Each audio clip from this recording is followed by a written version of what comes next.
Oi! Hoje eu tô aqui pra compartilhar com vocês todos os livros que eu li desde o início do mês até agora, nessa véspera de maratona. Eu resolvi já fazer, pular meio que essas leituras do mês no final e fazer picotado, porque senão vai ficar muitos livros. Eu já li 8 livros, né, no dia que esse vídeo tá sendo gravado. E eu pretendo ler mais 6 ou 7 livros na maratona, então ia ficar um vídeo de leituras imenso. Eu vou fazer o que eu li até agora e depois eu faço os livros que eu li na maratona, beleza? Assim fica mais tranquilo, não fica vídeo de 50 minutos, não fica cansativo, todo mundo consegue ver. Mas mesmo assim, aqui embaixo pra vocês vai ter o tempozinho onde eu falo sobre cada livro em específico. Antes da gente começar, não deixa de se inscrever nesse canal, clica no botãozinho aí vermelho. Se você é novo aqui, se você ainda não conhece, se você já foi com a minha cara e quer receber mais conteúdo desse canal, se inscreve no Geek Freak e também ativa o sininho de notificação pra você receber uma notificação no seu celular sempre que sair um vídeo novo. E também não deixa de me seguir nas redes sociais, mais especificamente os que eu mais uso no Instagram e o Twitter. Eu compartilho tudo por lá com vocês ao longo do mês. Antes de eu trazer as coisas aqui pro vídeo, né, pro canal, provavelmente eu já comentei alguma coisa nas redes sociais, já pedi opinião, já troquei ideia com vocês. Então são duas plataformas bem legais pra gente conversar bastante e ter essa interação mais próxima, tá bom? Então os dois são Victor Almeida P, não deixa de seguir lá. Vamos começar pro vídeo não ficar longo. O primeiro livro que eu li no mês então foi O Herói de Novigrad, da Roberta Spindler. Esse livro vai contar a história de jovenzinhos que eles gostam muito de jogar esse jogo de computador que é super famoso, e ele é no estilo meio, assim, transpondo pra nossa vida real, meio no estilo League of Legends, né, que é aquele jogo meio visto de cima, que você tem que destruir a base do time oposto. É um estilo de jogo chamado MOBA. Daí, aqui nessa história específica, eles descobrem que os personagens desse jogo estão conseguindo sair do jogo pra vida real. Que legal, eu vou conhecer o meu personagem do meu jogo favorito, só que ao mesmo tempo, os vilões também do jogo estão saindo pra vida real, e eles querem meio que,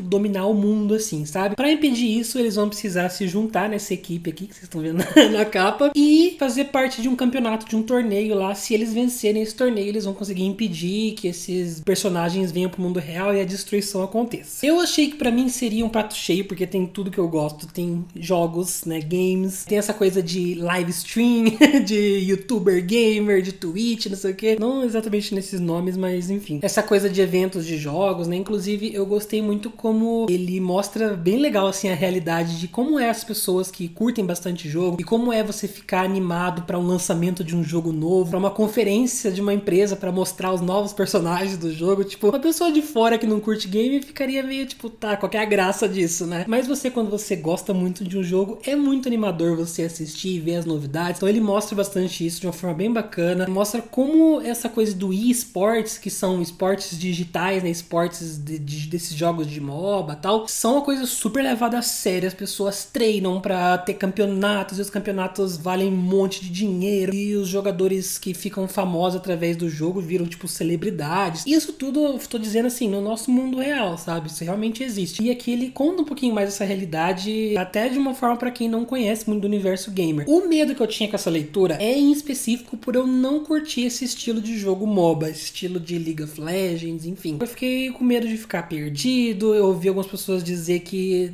tem termos de jogo e descrevendo a partida, e se você não joga de fato, é muito fácil você ficar meio confuso. Esse medo, vou dizer que se concretizou. Foi grande parte de eu me afastar um pouquinho da história. Quando eles estão, descrevendo a partida, assim, eu não me importei muito, sabe? Mas a questão maior pra mim, que fez eu não curtir esse livro, infelizmente eu digo pra vocês que não foi o livro pra mim, eu não gostei muito, foi o tom do livro, a vibe do livro geral ser mais voltado pra infanto-juvenil. Eu achei que ia ser uma coisa mais jovem adulto, mas ele é quase pro infanto-juvenil mesmo, sabe? Eu digo não na questão dos personagens serem crianças, mas na escrita, nessa coisa meio bobinha, sabe? Nessa coisa, dos personagens serem mais caricatos, tudo que acontece é meio absurdo, meio implausível, sabe? E não falando isso como crítica, porque quando você lê um livro mais para um público bem mais jovem, você não quer que tenha altas explicações. É óbvio que vai ter, jovenzinhos, os adolescentes, crianças ali fazendo coisas impossíveis e virando heróis e atravessando o país com 12 anos, sabe? Então já se espera de um livro assim. Só que não era isso que eu achei que eu ia ler nesse livro. Então eu acabei me decepcionando com as minhas próprias expectativas e acabou não sendo o livro pra mim. Eu tive um pouquinho de dificuldade de conectar com esses personagens, eu não cheguei a me importar com eles, até porque em alguns momentos dá aquela sensação de que, ninguém falaria assim na vida real, sabe? Ninguém agiria dessa forma na vida real. E a história no no geral, ele tem toda essa vibe de eles vão passar por desafios juntos, e daí esse grupo vai descobrir o verdadeiro poder da amizade deles. Aquela coisinha fofinha, bonitinha, meio melacinha, assim, meio genérica, sabe?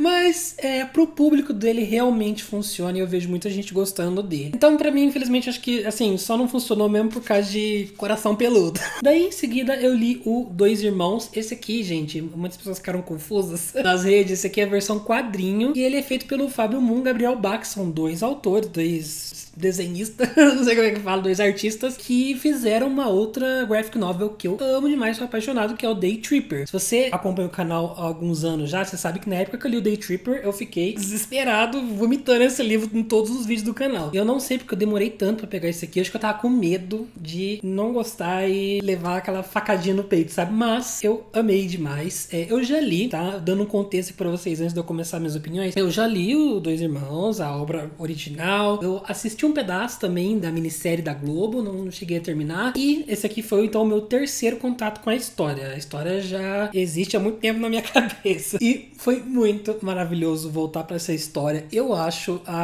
toda a trama, todo o plot de Dois Irmãos simplesmente incrível. Eu não recomendo esse quadrinho como um substituto, tá? Se você não teve nenhum contato com a história ainda, eu recomendo que vocês vão pelo livro do Milton Ratum e depois vocês peguem o quadrinho como uma alternativa, assim, pra complementar. Ele é um excelente complemento pra história original, mas não como substituto. Óbvio, né, gente, que o livro ele vai ser mais completo, vai ter mais profundidade, vai desenvolver mais personagens, né. Só que aqui eu tive uma sensação, essa sensação foi só no começo da história, de que talvez se eu não conhecesse já a história, pode ser que eu ficaria confuso, pode ser que eu teria um pouquinho de dificuldade de entrar, de compreender, de sacar a história aqui no começo, pelo quadrinho, pela forma como ele escolheu fazer aqui e mostrar aqui. Então, inclusive, se você já leu esse quadrinho e não leu o livro original, comenta aqui embaixo como foi essa experiência pra você, que eu tô muito curioso em saber. Se você não conhecia na história, foi tranquilo pra você entrar aqui no universo de Dois Irmãos, beleza? Ele tem um traço mais duro, é difícil de explicar, difícil de ficar mostrando em vídeo, acho que só vocês lendo mesmo. É um traço bem diferente de Day Tripper, eu até fiquei meio assustado, assim. Mas eu acho que ele é perfeito pra história, porque ele combina muito com o estilo da história. A história é triste, a história é pesada, a história é aquela amargura, sabe? E assim que eu me deparei com essa história novamente, eu já entrei de cabeça, eu já comecei a sentir aquele apertinho no coração, porque eu sabia como que ia terminar. A dinâmica da família, algo que eu tava preocupado do quadrinho não mostrar ela como, assim, na mesmo impacto do livro, e ela é feita de uma forma perfeita, que eu acho que dá pra você entender toda a complexidade da família deles. Tiveram momentos, assim, que deu até aquela vontadinha de chorar sem motivo nenhum, sabe? Mas é aquilo, né, gente? Se você quer uma experiência, assim, 10 vezes mais forte do que isso aqui, se você gostou e quer ter mais uma enxurrada de sentimentos, eu recomendo super vocês irem no livro. Eu dei 5 estrelas pro quadrinho. Aí, em seguida, eu fui para um livro que...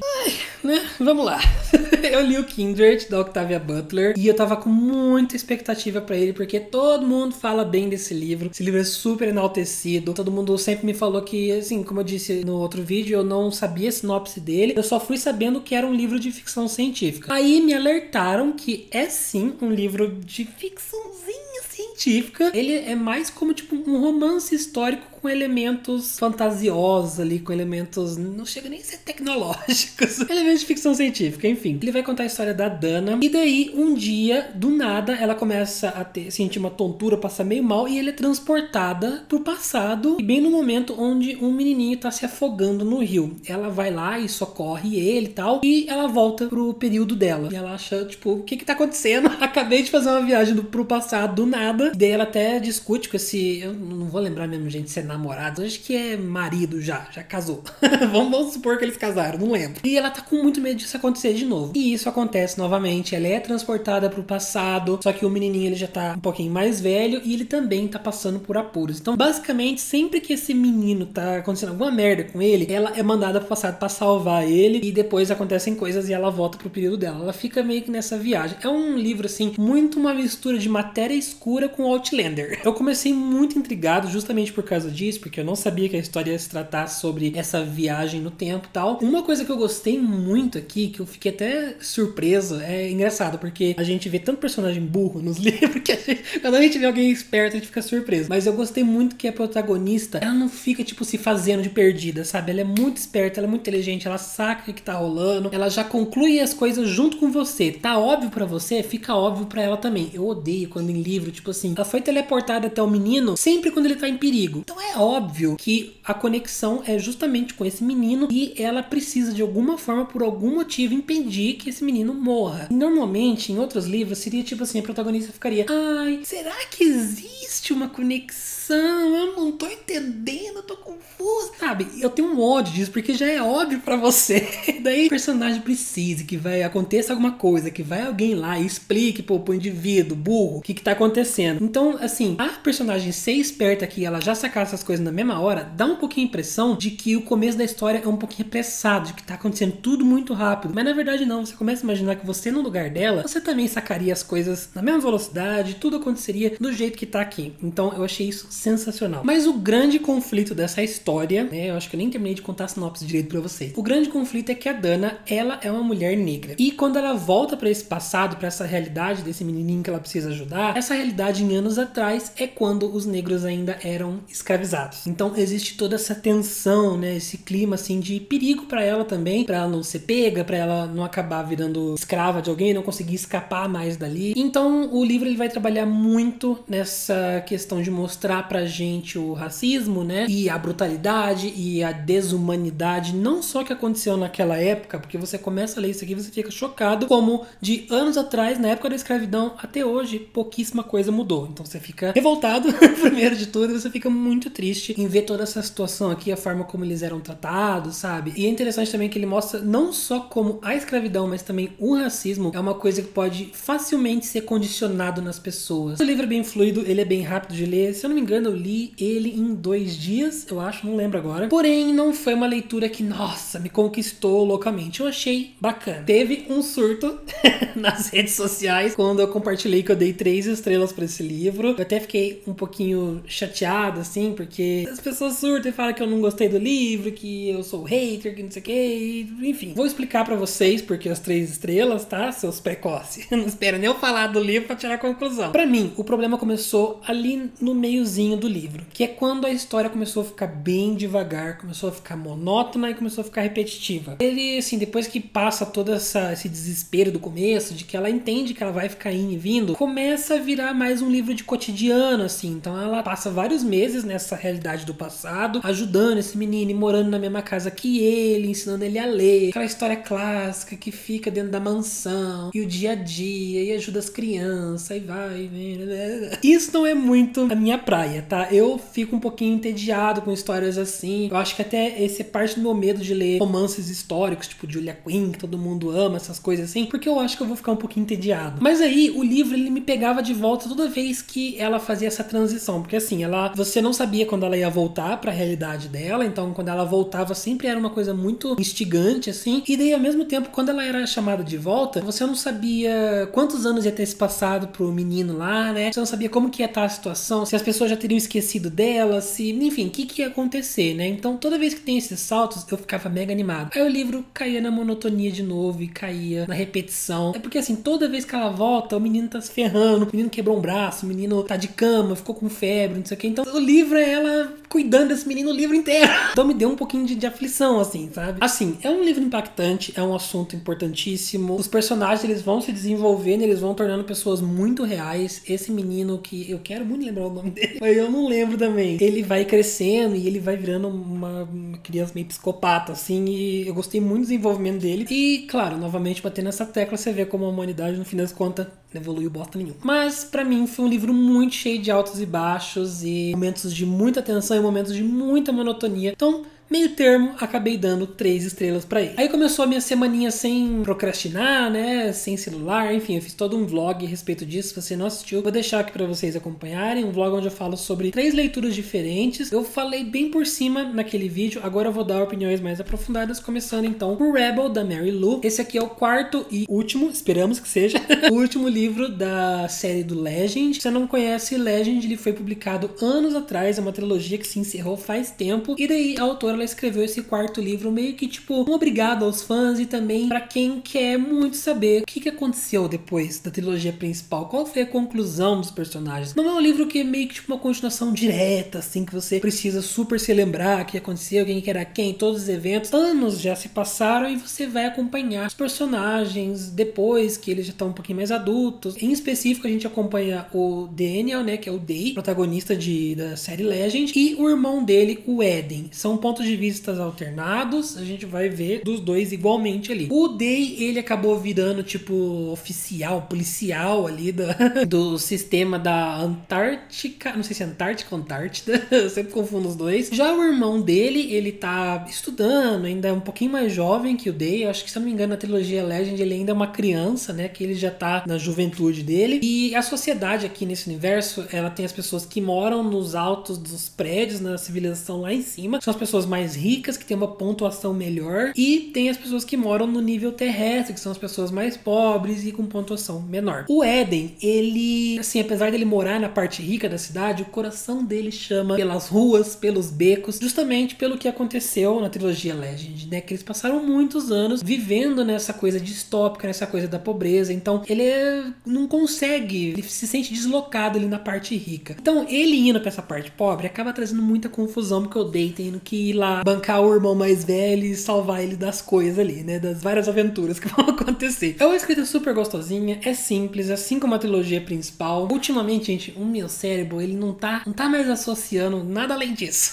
Aqueceu meu coraçãozinho, tem toda essa coisa de universo super tecnológico, e nos prédios tem projeções de neon, eles têm tipo um chip implantado que eles veem hologramas em cima das coisas normais, que me remeteu bastante ao Warcross. Se eu não me engano, o Warcross também é uma coisa implantada em você, que você vê hologramas. E as pessoas, ela tem uma pontuação, então elas vão subindo de nível, e dependendo do nível, se você tiver no nível baixo, você não tem nem acesso ao supermercado, por exemplo, sabe? Enfim, todos esses elementos, assim, são coisinhas que eu gosto, que me deixa felizinho num livro. É uma trama, é um universo, e são personagens clichêzinhos, mas coisinha tão gostosinha, tão bonitinha de acompanhar, sabe? A trama, tudo que acontece, assim, é bem previsível. Na página 80 eu já sabia todo o que ia acontecer no livro inteiro, e realmente aconteceu essas coisas. É conveniente também, né? Mas o que importa é que eu me diverti demais, demais. Não esperem aquela leitura super profunda, não esperem se surpreender, altas reviravoltas, mas uma leitura gostosinha e descontraída. A única coisa que eu fiquei meio assim é que eu acho que no Legend também é assim, os pontos de vista são contados com fontes diferentes. Então, a fonte do Eden, ela é meio tipo serifada, assim, fonte de livro normal. E a fonte do Daniel, ela é mais moderna, é mais quadradinha. E se não tivesse isso, eu não saberia quem é quem. Porque os dois pontos de vista são muito iguais. Acho que foi até por isso que mudaram a fonte, né? Porque ela sabia que não ia dar pra diferenciar. Mas o livro é uma conclusão bonitinha, é aquilo que você espera mesmo, saber o que aconteceu com os personagens. Como eu disse até no vlog, não é necessário, mas foi bem feito. Tem as coisas do romancinho, aquelas coisas meio cafoninha assim, mas é muito fofo, e eu dei 3 estrelas e meia pra ele. E daí eu comecei na minha onda de, nossa, amo muito ler, que foi com o Crooked Kindle da Leigh Bardugo. Esse aqui é o segundo e último volume da duologia do Six of Crows. Sempre que eles colocam esse subtítulo, Vingança e Redenção, parece uma novela da SBT. Eu não vou contar muito da trama pra vocês, porque é um segundo volume, é uma conclusão de duologia, vai ser spoiler, mas eu digo pra vocês que é um livro de fantasia, com poderes. Ele se passa no mesmo universo Grisha, da trilogia Grisha original, que inclusive acho que a Tamires e a Maíra estão fazendo um projetinho de releitura da trilogia Grisha. Infelizmente eu não curti tanto, eu abandonei, não, acho que eu li inteiro, mas não curti o último livro, alguma coisa assim. Muitas pessoas me perguntaram, Vitor, eu preciso ler a trilogia Grisha pra entender essa duologia? Não, você pode ir simplesmente nesses 2 livros que vai ser show, tá? Então tem toda essa coisa dos poderes, né, das coisas dos Grisha lá. Eu gostei muito mais desse aqui do que do primeiro volume. Eu acho que esse aqui ele flui bem mais. O primeiro eles passam numa prisão e viajando, não sei o que. Eu gosto mais dessa coisa que tem nesse livro, que é cidades, e vamos invadir mansões, e vamos nos esconder nos becos, tavernas, crimes. É o tipo de fantasia assim que eu curto bastante. Além do que eu contei pra vocês no vlog, que os personagens eles se tornaram muito reais e a história foi imersiva assim para um senhor querellion. A questão dessa duologia, uma coisa que pode afastar muitas pessoas, é que a Leigh Bardugo ela tem a tendência de estender a coisa, deixar aquela leitura meio cansada cansativa assim. Se você parar pra pensar, a trama do primeiro e do segundo são tramas super simples, mas ela desenvolve de um jeito que ela cria cenas e parágrafos imensos. É um livro que tem muitas palavras. Ela pega um negocinho assim e destrincha e vira coisa de páginas, sabe? Então, algumas pessoas podem achar uma leitura meio devagar, cansativa, que não vai pra frente. E assim, eu fiquei até surpreso, que eu lembro que o primeiro livro eu demorei muito pra ler, acho que foi tipo 2 semanas. Pra mim isso é bastante, tá? E daí eu fui ler o resumo do primeiro antes de pegar esse aqui, e o resumo, tipo, é desse tamanho. Isso aqui de coisa acontece, só que o livro é todo aquelas 500 páginas, sabe? Eu não digo isso como uma coisa negativa, eu só digo num sentido de vão preparados pra isso. Vão preparados pra uma experiência. Você precisa estar disposto, sabe? O seu olho, ele vai exercitar, seu olho vai ganhar músculos. Então aqui a gente vai acompanhar especificamente um grupo, uma gangue ali, que é liderada por esse personagem chamado Cass. E o Cass é um tipo de personagem que eu amo demais, que é essa coisa de líder de gangue misterioso, que usa um sobretudo e anda com uma bengala. É imprevisível, você não sabe o que ele vai fazer. Uma coisa meio Brandon Sanderson, assim, sabe? O livro ele tem umas cenas muito vívidas que você realmente perde, tá limpando a orelha aqui, você perde a noção do tempo. Não é uma história muito linear. Cada capítulo a gente vê pelo ponto de vista de um personagem diferente. E, assim, às vezes um personagem tá horas de distância de outro. Então, às vezes você volta, você vai, você fica viajando assim e você vai conectando a história na sua cabeça. Isso aumenta a sensação de que tem muita coisa acontecendo, de que tem várias tramas rolando ao mesmo tempo. Mas, como eu disse pra vocês, a história é simples. A história é isso aqui, só que dá essa sensação de que tem muita coisa. De vez em quando, sim, tem aquela leve agonia de que parece um pouquinho encheção de linguiça. Uns parágrafos enormes, assim, com umas informações que eu meio que caguei. No final, eu dei 4,5 estrelas pra esse livro, mas eu favoritei. E as pessoas até hoje, eu acho incrível que as pessoas não entendem o que é não dar 5 estrelas e ainda favoritar. Gente, favoritar é simplesmente pelo sentimento que eu tive lendo esse livro, de que foi um livro que eu amei ler. Foi um livro que me trouxe uma sensação imersiva absurda. É um livro que eu me senti lá dentro, me senti com os personagens, eu terminei com saudade deles. Então, esse é o coraçãozinho. Mas eu tirei meia estrela, porque a parte 3 desse livro, acho que é dividido em 1, 2, 3, 4, 5, 6 partes. A parte 3 desse livro, ela foi lenta demais. Ela foi, tipo, chata mesmo, sabe? Então, essa parte foi um pouquinho difícil de passar por ela. E também tem outra coisinha que, tipo, depois que você entende a mente do Cass, que é esse líder da gangue, depois que você sabe como é a forma dele de pensar, meio que você já consegue adivinhar o que vai acontecer, o que ele vai fazer. Então, você acha que é uma coisa, mas você sabe, não vai ser isso. No último momento vai acontecer coisa X e isso vai desencadear tal. Então, você já começa a pensar como ele, sabe? Eu acho que isso é legal até, né? O personagem é tão real que você entra na cabeça dele, enfim. Mas daí, algumas coisinhas ali mais pro final da história eu já adivinhei como que ia acontecer, não me surpreendi tanto. Mas o livro tem umas detalhes, umas minúcias, assim, muito deliciosas, uma história muito inteligente, os personagens são sagazes, eu acho que até o senso de humor é na medida certa ali. Enfim, foi uma conclusão show pra essa duologia, eu super recomendo que vocês leiam e, né, mais uma vez, 4,5 estrelas favoritado. Aí eu li o nosso grande e aguardado Recursão do Blake Crouch, é o mesmo autor de Matéria Escura, um livro que eu amo demais. Esse aqui não é continuação de Matéria Escura, apesar da edição ser parecida, a fonte, enfim, capa dura e tal, não é continuação. Aqui a gente vai acompanhar 2 personagens, a Helena e o Barry. O Barry, ele é policial e logo no começo da história ele tem que impedir uma mulher que ela tá no topo do prédio pra se matar, e ela diz que do nada ela começou a ter lembranças de uma vida que ela não viveu, e essa vida foi tão boa que nada mais vai ser tão bom quanto essa coisa que ela não viveu. E isso já é conhecido entre as pessoas ali, é chamado de síndrome da falsa memória. Ao mesmo tempo a gente acompanha a Helena. A Helena, ela tem uma mãe com Alzheimer, então ela é uma cientista, ela é médica, sei lá o que ela é, e ela começa a fazer estudos e pesquisa, ela quer desenvolver alguma forma de criar um banco de dados, assim, um lugar para reter as memórias dessas pessoas com Alzheimer, para elas não perderem essas memórias, né? Então, todo esse livro de Recursão, ele tem a ver com essa coisa da memória, mas ele vai ser predominantemente um livro sobre viagem no tempo. Foi uma leitura super rápida, também li em 2 dias, frases curtas, parágrafos curtos,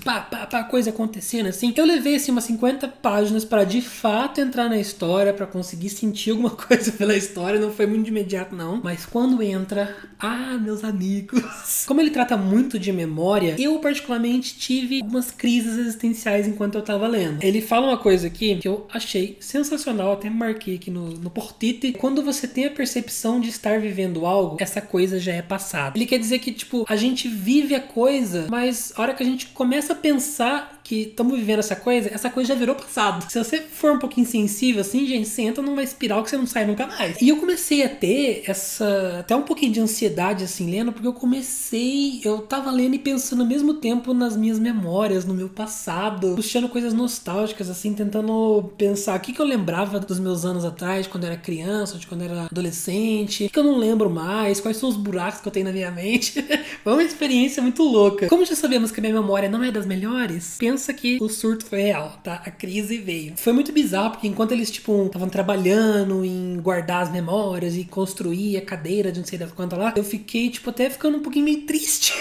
Pensando, assim, no que já passou, saudades de algumas coisas. Foi uma experiência que eu tava, assim, tipo, quase chorando por coisas da minha vida, não pelo livro. E esse livro, como você já deve ter ouvido de muitas pessoas dizer isso, ele é um livro que dá um bug na cabeça, mas é num nível absurdo. Ele é mais complexo que Matéria Escura, mas eu não achei difícil, assim. Tipo, não terminei esse livro sem entender as coisas. Eu entendi tudo. O que me ajudou, eu coloquei os post-its laranjas aqui, né? São onde os personagens explicam coisas. Daí, se eu tinha alguma dúvida, eu voltava aqui e via a explicação de novo, mas eu não tive muita necessidade de fazer isso, não. Ele soube me guiar muito bem na história. Inclusive, fiquem até tranquilos, porque às vezes você vai ter uma dúvida e pode ter certeza, o personagem, ele também tá com a mesma dúvida e ele vai atrás de solucionar isso. Quando eu tinha suspeita sobre alguma coisa, o livro daqui 10 páginas confirmava essa suspeita e já falava isso, e introduzia outra coisa pra eu ficar louco de novo. Então, você não tem paz nessa leitura, você não tem sossego. Tem uma coisa que ele me deixou muito em crise também, que ele fala assim: as memórias são abstratas para nos proteger da agonia do tempo ter roubado a nossa vida. Foi justamente porque eu fiquei meio triste lendo, porque, assim, quando você pensa nas suas memórias, nas suas lembranças, sempre é aquela coisa meio abstrata mesmo, sabe? Aquela coisa meio nevoada, assim. Você lembra de algumas coisas, mas não é como se você estivesse vendo um filme, como se você estivesse vivenciando aquilo de fato, né? Não é uma memória imersiva, é uma memória meio nevoada. E ele diz que as memórias, elas são assim para você não sentir a dor de que aquilo já passou, de que aquilo nunca vai voltar,